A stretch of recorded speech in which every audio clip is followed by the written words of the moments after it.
Hey, what's happening, y'all? It's your boy Rico from Street Scores, and there's a lot to talk about going on with the NFL today. I want to discuss every rule change, every rule update. I want to talk about the excitement behind the regular season schedule release date and time. And also, Justin Fields has publicly come out with the fact that he has epilepsy, and I'm going to explain why teams should not have to worry about that. Let's get it.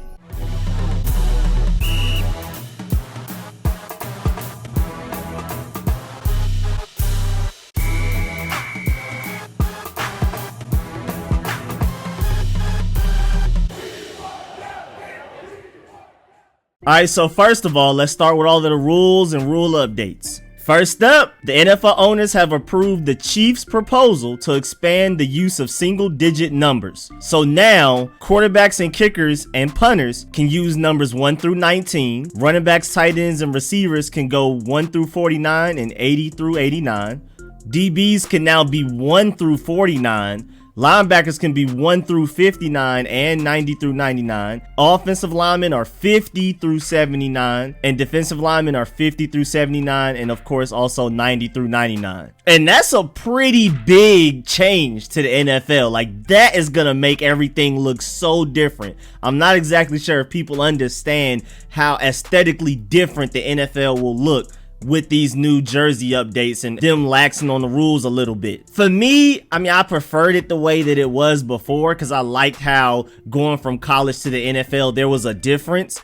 But a lot of the players love this idea. You already see Jalen Ramsey and Robert Woods fighting over the number 2 and things like that. So apparently if the players like it, I love it. I support what the players want. At the end of the day, this is their league. They give us something to watch. So as a fan, I'm not gonna fight back against what they want unless it's just like a terrible idea. But this is like, let them have more fun. I feel like there should be more celebrations. I feel like there should be more freedom to do whatever you want, especially like the customized cleats. And I understand it's for sponsorships and endorsements and businesses and things like that. It's all about money as to why players can't wear customized cleats every game, but I prefer the players to have as much freedom to express themselves as they want. And this rule change to the jersey numbers just add to that. So at the end of the day, I'm a fan of it, because that's what the players want. Next up, the NFL owners have officially voted to eliminate overtimes in the preseason. I don't know how it lasted this long. Overtimes in preseason never made sense. I'm surprised that they even had it to start with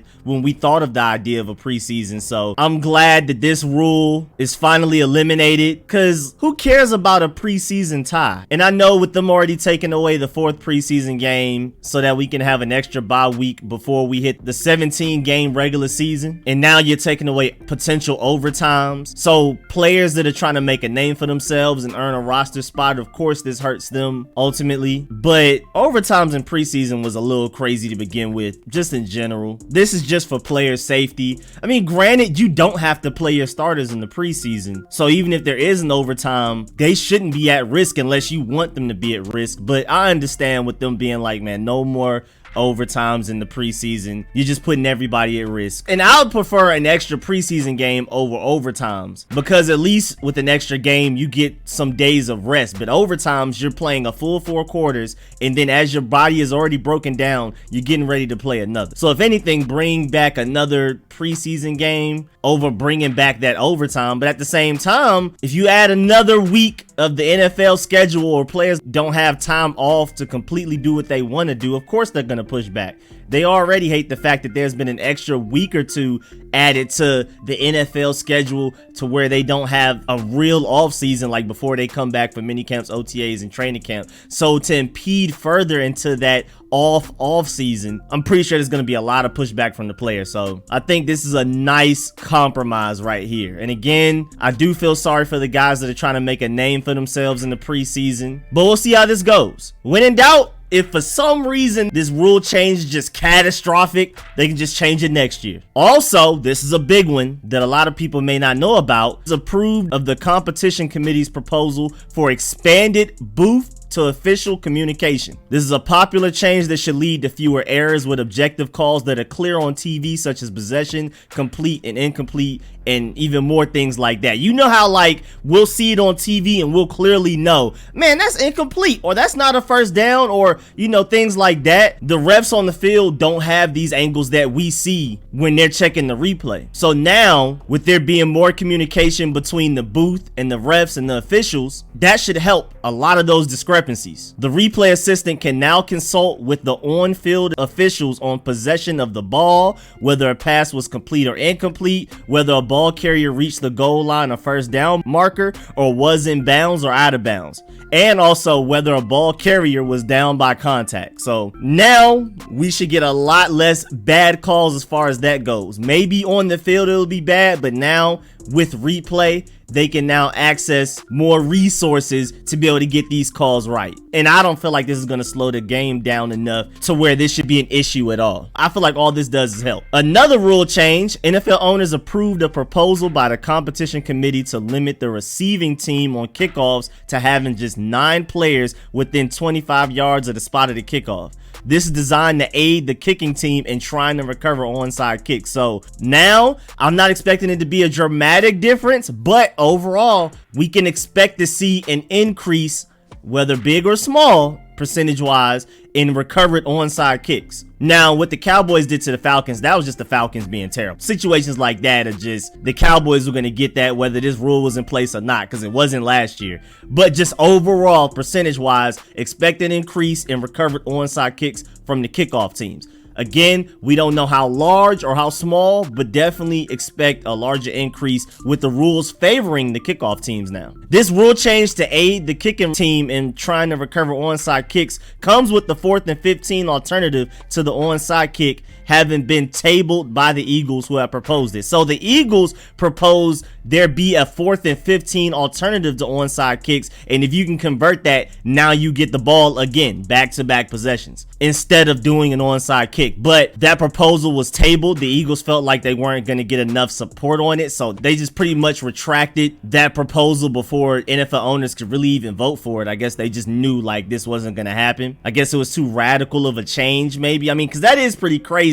to just randomly out of nowhere, for the first time ever in NFL history, instead of doing an onside kick, you just pull up and do a 4th and 15. That's a pretty dramatic change. So I can see why maybe later on it may get approved, but like immediately the first year that it was proposed and them having to come to a decision on it within a couple of months, yeah, I'm not surprised that it was not going to get approved, and the Eagles was like, man, we might as well not even waste our time with this one and voting on this one. We know it's not going to get approved, but that is an interesting alternative for us to keep an eye on, because again, may get approved years down the line. But to reiterate, this rule change of the receiving team on kickoffs to only being allowed to have 9 players within 25 yards of the spot of the kickoff is in place of that 4th and 15 alternative. So maybe it will never happen because of the new rule that they actually did approve. Also, another rule that was proposed, but it got tabled. It was not approved. The Bills proposed a change to the GM and head coach hiring cycle. They want to push back the start of interviews for all clubs until after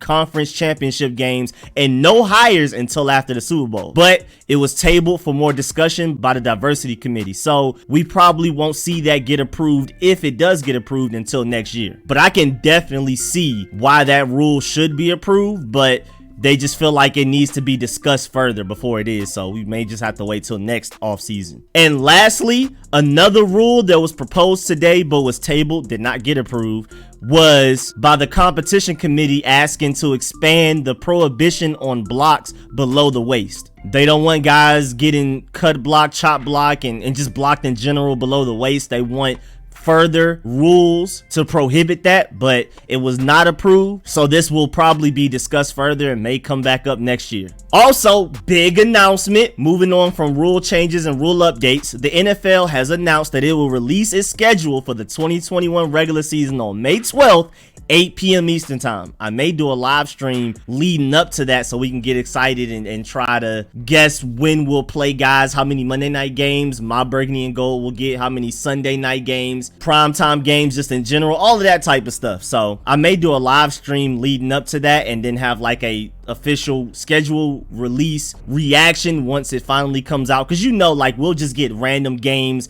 throughout the day and then we'll get the official schedule at the end. So I may do a live stream starting before the official release so that we can get hype about the games that we do know about, like the handful days and times and things like that, because we already know who we're playing. We already know who we're playing away and home, but we just need to know the exact dates and times, how many primetime games, how many 1 p.m. games, 4 p.m. games, things like that. So I'll probably do a live stream before, as we know the handful of games, we can react to those, and then I'll continue to live stream as we find out the official schedules for everybody, and then I can do a live reaction to the official schedule with all of the date and times after it's released. And of course, this will be released officially at 8 p.m. on NFL Network and the NFL's website and app. And take note, this is the first time in NFL history that there will be a 17-game regular season schedule. So this is a very significant and important schedule release.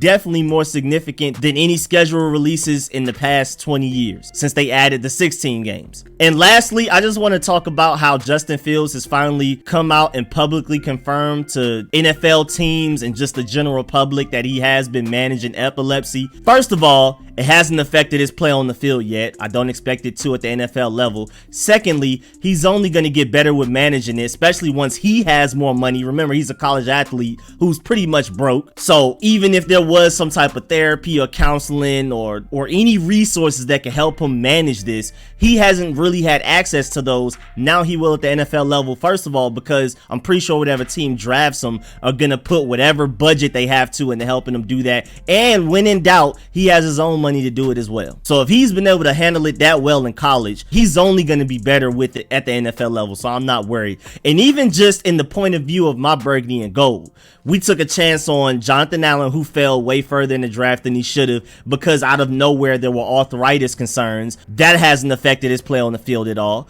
Montez Sweat, couple of years later, fell way further in the draft than he was supposed to because out of nowhere he had heart concerns right before the draft. That hasn't affected his play. So if there's a team out there that's willing to take a Justin Fields, especially if he falls to a certain point, I'm pretty sure it's my burgundy and gold. Now, y'all know I'm a big Trey Lance guy, but I would also love to have Justin Fields. I feel like we get either of those two, my burgundy and gold had a home run hitting draft, period. Trade up, I mean, maybe he falls to a point where Rivera and company are more comfortable with trading up and have to give up less assets. Maybe instead of having to trade up to 7 because of this recent news, maybe enough teams pass on him to where he makes it to like 12 or something.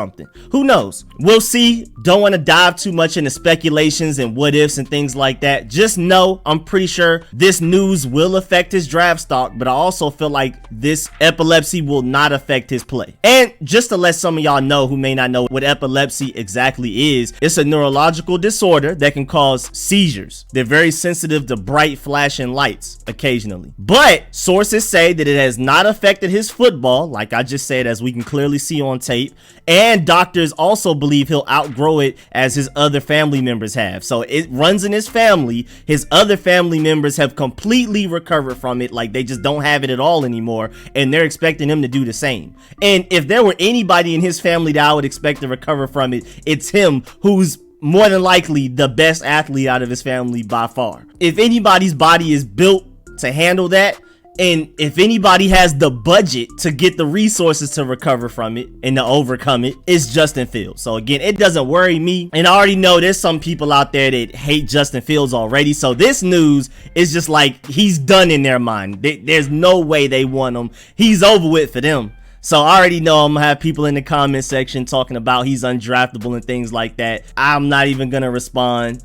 I don't even know what to say. I've already said what I need to say in the video, and y'all not gonna talk down on my boy from Atlanta like that. What we not gonna do is talk down on my Atlanta greats like that. I really hope my burgundy and gold have a chance to get him now. I feel like this definitely increases our chances.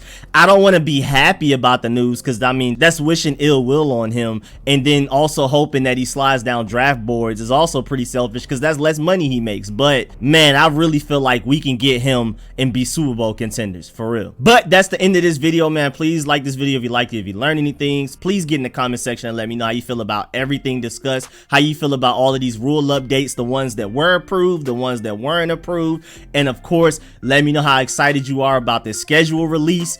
And of course, definitely get in the comment section and let me know how you feel about Justin Fields. And if you haven't, please subscribe, hit the bell next to the subscription button so you get a notification every time I release an informative and opinionated video like this one.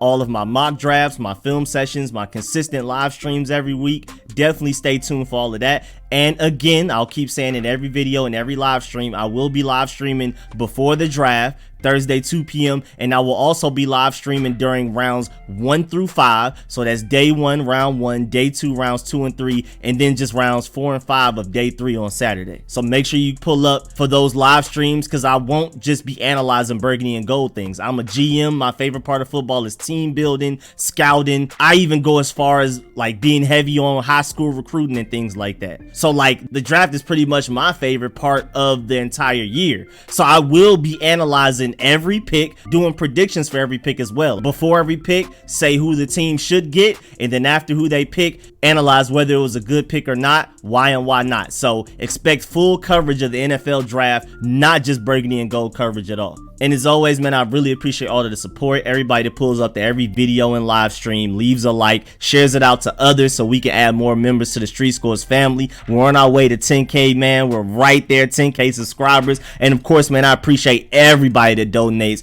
Man, I really for real do.